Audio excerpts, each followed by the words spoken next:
Good morning, everybody, and welcome to our service this morning. Not many notices for us today. Just to remind you of our Wednesday evening discussions on Zoom. They will be continuing this Wednesday at 6 p.m, and so there's a little bit of information about those in the notices. The monthly Requiem, which will be taking place on the 13th of March, so a week Wednesday. And of course, our Thursday recitals, which have now moved to 1:15. So please do come, because there are some very talented musicians coming up, and some that you've already missed, maybe. Happy are they whose transgressions are forgiven and whose sin is put away.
In the name of the Father, and of the Son, and of the Holy Spirit.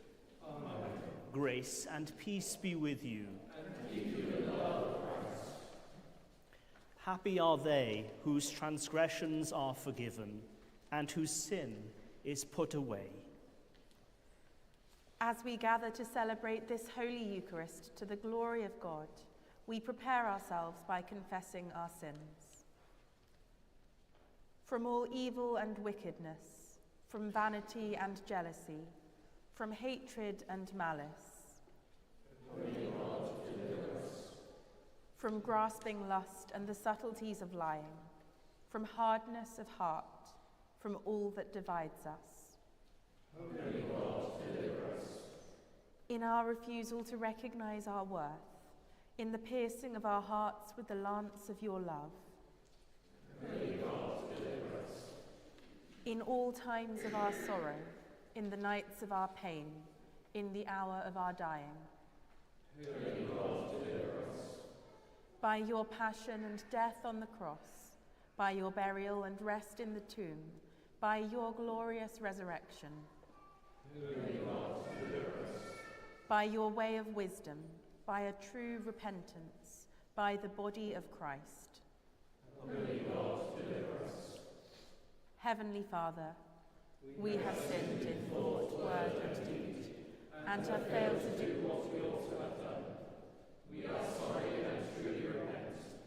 For the sake of your Son, Jesus Christ, who died for us, forgive us all that is past, and lead us in his way, to walk as children of light. Amen. Almighty God, have mercy on you, forgive you and set you free from sin, and keep you in eternal life.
Let us pray. Heavenly Father, absolve your people from their sins, that through your bountiful goodness we may all be delivered from the chains of those sins which by our frailty we have committed. Grant this for the sake of him who is Jesus Christ, our Saviour. Amen.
A reading from the Acts of the Holy Apostles.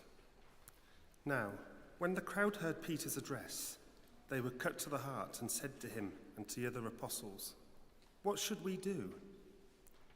Peter said to them, "Repent and be baptized, every one of you, in the name of Jesus Christ, so that your sins may be forgiven, and you will receive the gift of the Holy Spirit. For the promise is for you, for your children, and for all who are far away, everyone whom the Holy One our God calls to be near." And he testified with many other arguments and exhorted them, saying, "Save yourselves from this corrupt generation." So those who welcomed his message were baptized, and that day about 3,000 persons were added. They devoted themselves to the apostles' teaching and fellowship, to the breaking of bread and the prayers. All came upon everyone, because many wonders and signs were being done by the apostles. Hear the word of life to the world. Thanks be to God.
Grace and peace be with you. And to keep you in the love of Christ. Listen to the Holy Gospel according to St. Luke. Glory to you, O Christ. At that time, as Jesus came near and saw the city of Jerusalem, he wept over it, saying, "If you, even you, had only recognized on this day the things that make for peace. But now they are hidden from your eyes. Indeed, the days will come upon you when your enemies will set up ramparts around you and surround you and hem you in on every side. They will crush you to the ground, you and your children within you, and they will not leave within you one stone upon another, because you did not recognize the time of your visitation from God." This is the gospel of our Saviour. Praise to you, O Christ.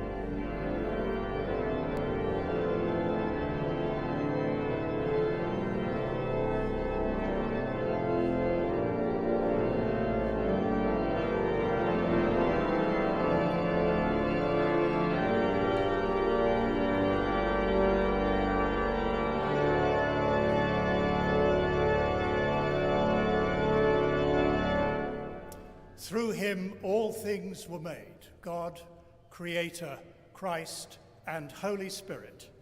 Amen.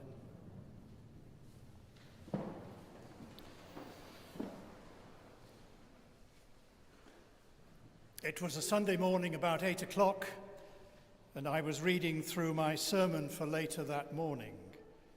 The vicarage doorbell rang, and at the door was a very distressed woman. I shall call her Ethel.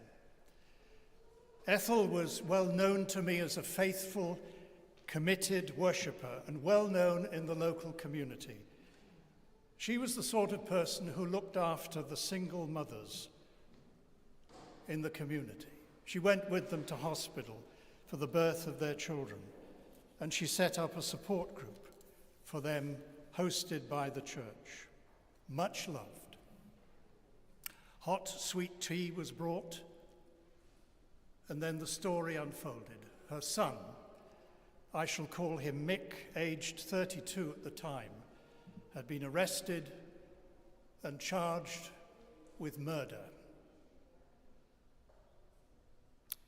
For the next hour or so, out came the story with shock and tears, anger, shame, humiliation, regret, remorse, even self-reproach, made worse as Mick did not want to see her, and she was very hurt. However, she was a woman of strong faith, cast down but not destroyed, as the Apostle Paul put it in 2 Corinthians.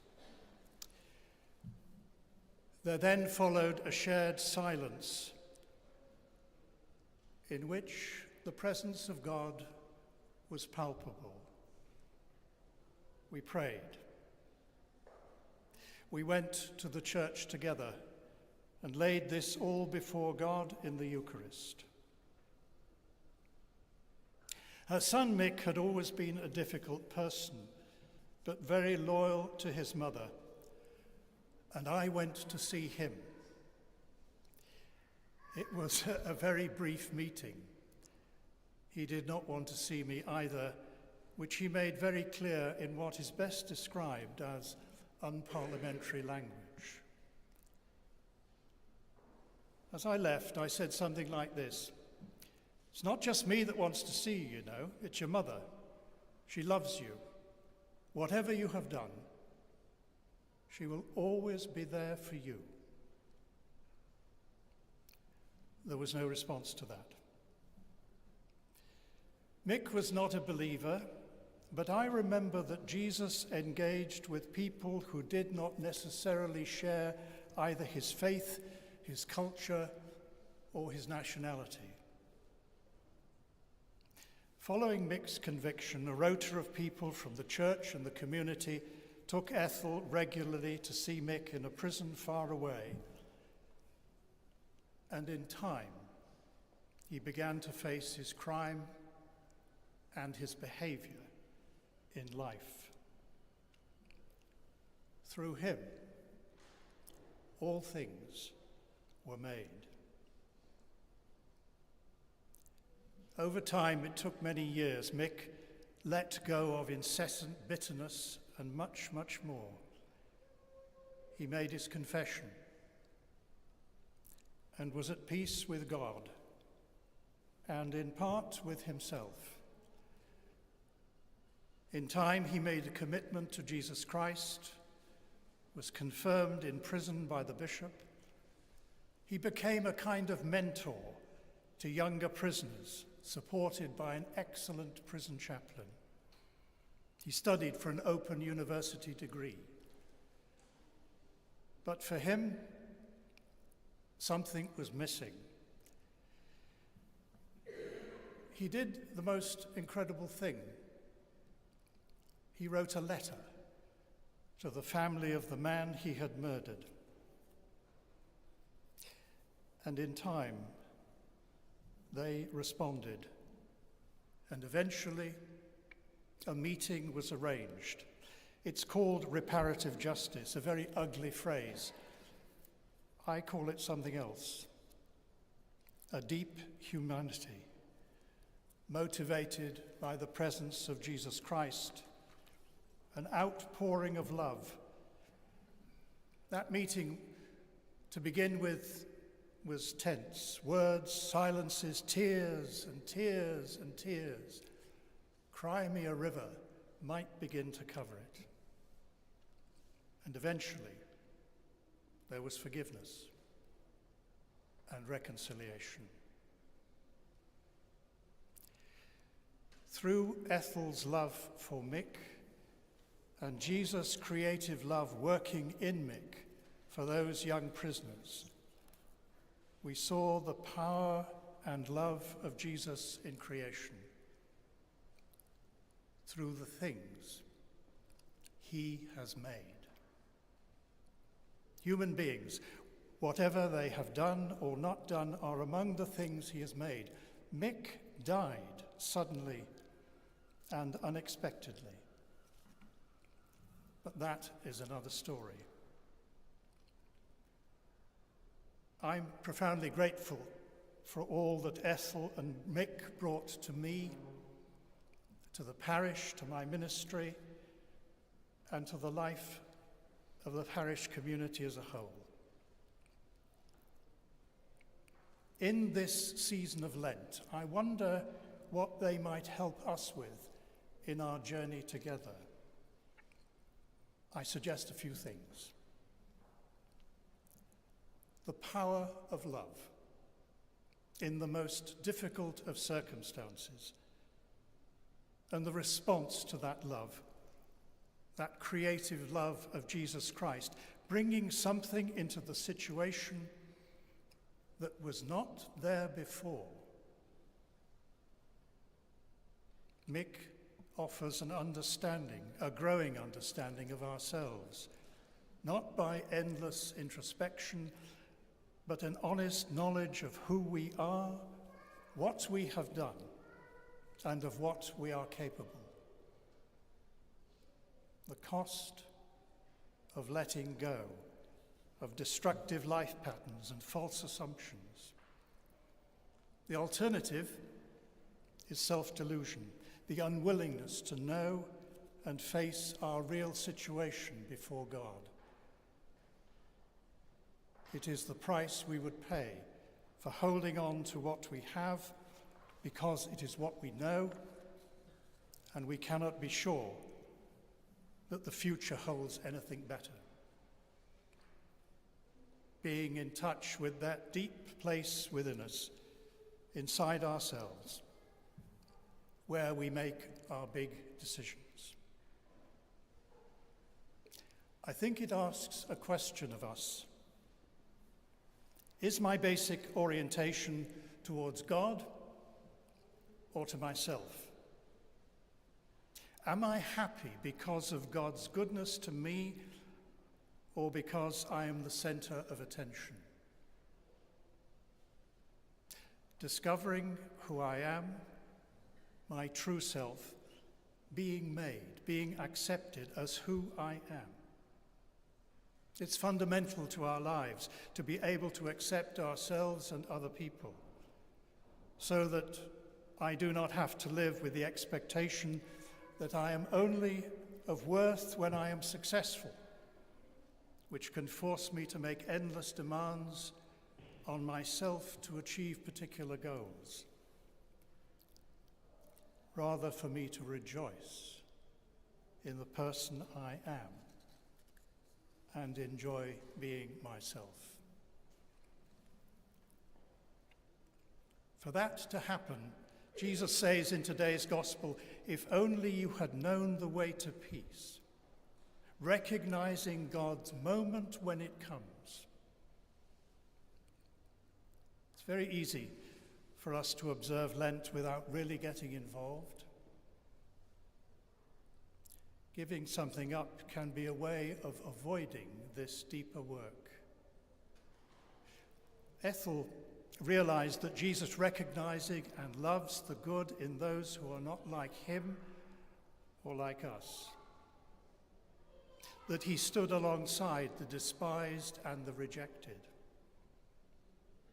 She stood by Mick, for her as for us. The abiding realities are faith, hope, and love. They make it possible to live towards our future and make something of it that is enriching and enhancing. Christ, their source, brings wholeness, life, energy, power within us, bringing us into human experience with joy and thankfulness, generosity, and compassion. Through him all things were made. Words from the Nicene Creed written in the 4th century. It needs to be said by male bishops. But they're not just about God and Jesus and right belief. They're also about us. Through him all things are made. It suggests creation is not a one-off event long ago, but a present reality. God and Jesus continue to make things new, as they did for Ethel and Mick, so they can for us. We are never finished. We can become, growing in our capacity to love.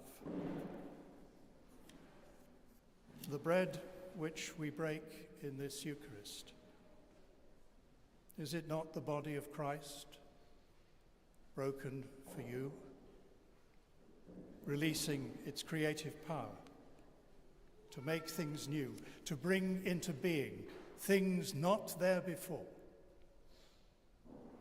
This was the experience for Ethel and Mick. But this sermon is not really about them at all. It's about each one of us and God and our relationship with God.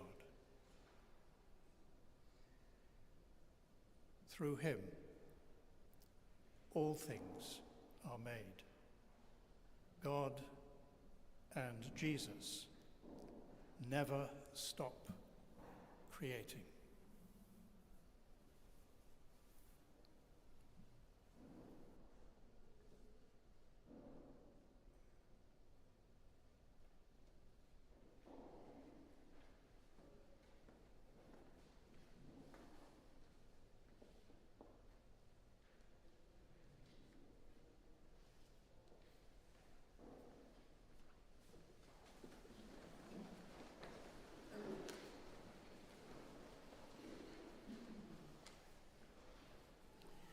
Together, let us affirm our faith.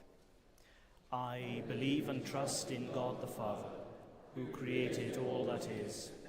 I believe and trust in his Son, Jesus Christ, who redeemed humankind. I believe and trust in his Holy Spirit, who gives life to the people of God. I believe and trust in one God, Father, Son, and Holy Spirit. With all our heart and with all our mind, let us pray to God.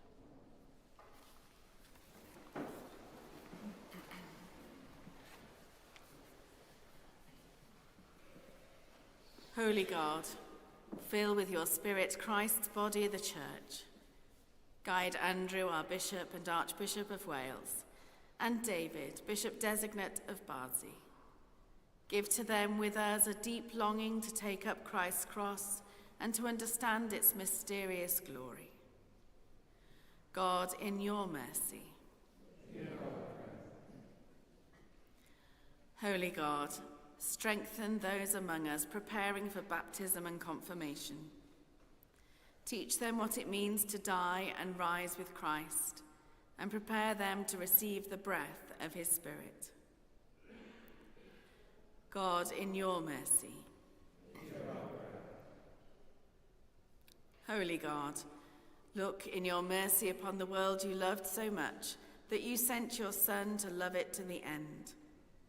Hide under the shadow of your wings the suffering people of Ukraine, Gaza, and Israel. God, in your mercy. Holy God, bring peace by the wounds of Christ to all who are weighed down by illness and suffering, that by Christ's passion they may know their salvation. From our own community, we pray by name for Karen Lewis, Cynthia Farrer, Callum James, Aubrey Jones, Leah Catrin, Thomas Arwin, Barbara Watson, Peter Williams, Teresa Williams, Joy Levine Priest, John Watkin Jones, and Bill Lovelock. God, in your mercy. Holy God, hold in your embrace all those who have walked in the way of holiness and who have left this world in your friendship. We pray to you for the recently departed known to us, praying by name for Patricia Roberts, Leslie Berrington, J. Beverly Smith, Ellery Price, Margaret Trummans, and Mike Jemison, and for those whose year's mind falls at this time, among them Laureen Evans. Rest eternal grant unto them, O God, and let light perpetual shine upon them. May they rest in peace and rise in glory. Laying at this altar table our petitions for ourselves and all whom we have commended to God, with Christ's companions, Mary, the Mother of God, Daniel, Non, Perpetua, Felicity, and all the saints of Bardsey, we pray. Merciful Father, accept these prayers for the sake of your Son, our Saviour, Jesus Christ. Amen.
we bring to this place the bread that sustains us.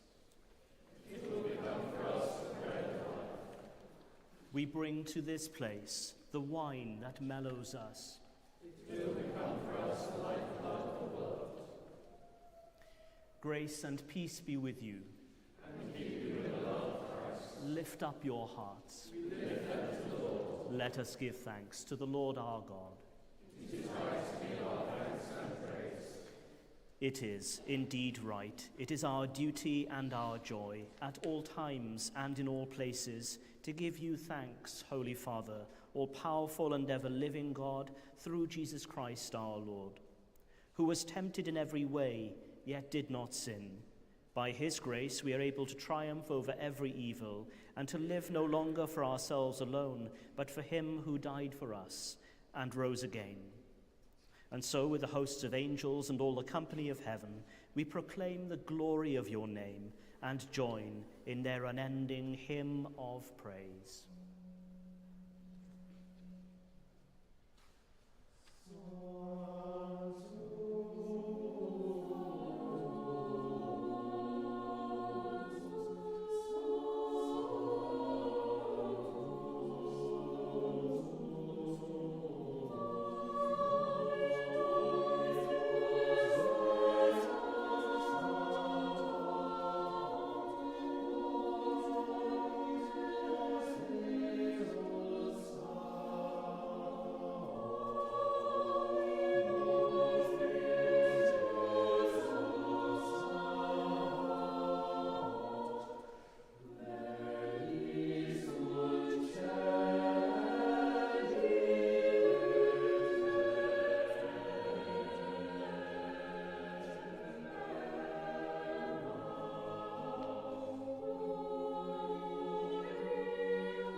All praise and thanks to you, true and living God, creator of all things, giver of life.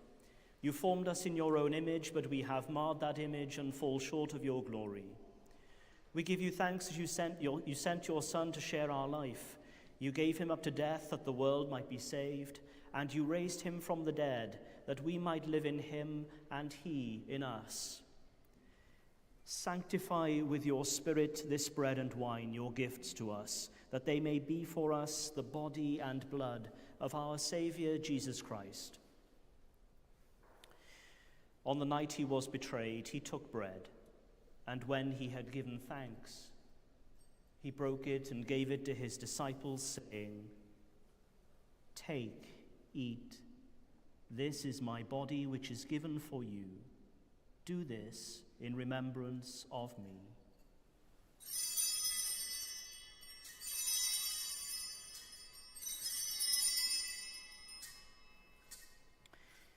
In the same way, after supper, he took the cup, and when he had given thanks, he gave it to them, saying, "Drink from this, all of you, for this is my blood of the new covenant, which is shed for you and for many for the forgiveness of sins. Do this as often as you drink it, in remembrance of me."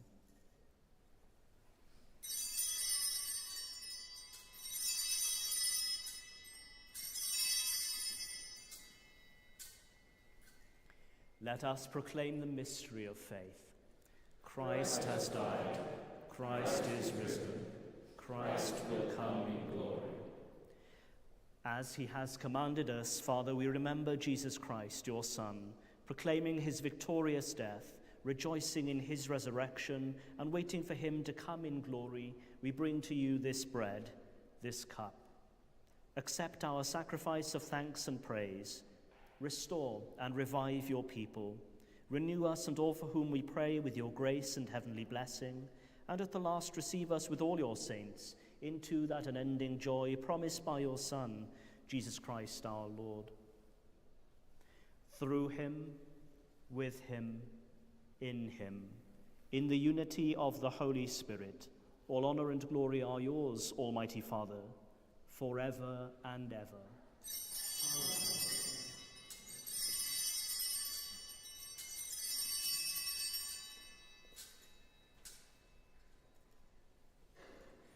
As our Saviour taught us, we boldly pray. Our Father, who art in heaven, hallowed be thy name. Thy kingdom come, thy will be done, on earth as it is in heaven. Give us this day our daily bread, and forgive us our trespasses, as we forgive those who trespass against us. And lead us not into temptation, but deliver us from evil. For thine is the kingdom, the power, and the glory, forever and ever. Amen. your broken body, earth of our earth and flesh of our flesh, marked by your fierce love, is made whole for us in peace. The peace of the living God be always with you. And keep you in the love of Christ. We share a sign of peace.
Jesus is the Lamb of God who takes away the sins of the world. Happy are those who are called to his supper. Saviour, I am not worthy to receive you, but only say the word, and I shall be healed.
Grace and peace be with you. And keep you in the love of Christ. Christ give you grace to grow in holiness, to deny yourselves, take up your cross, and follow him. And the blessing of God Almighty, the Father, and the Son, and the Holy Spirit, be among you and remain with you always. Amen. Let us go forth in peace. In the name of Christ.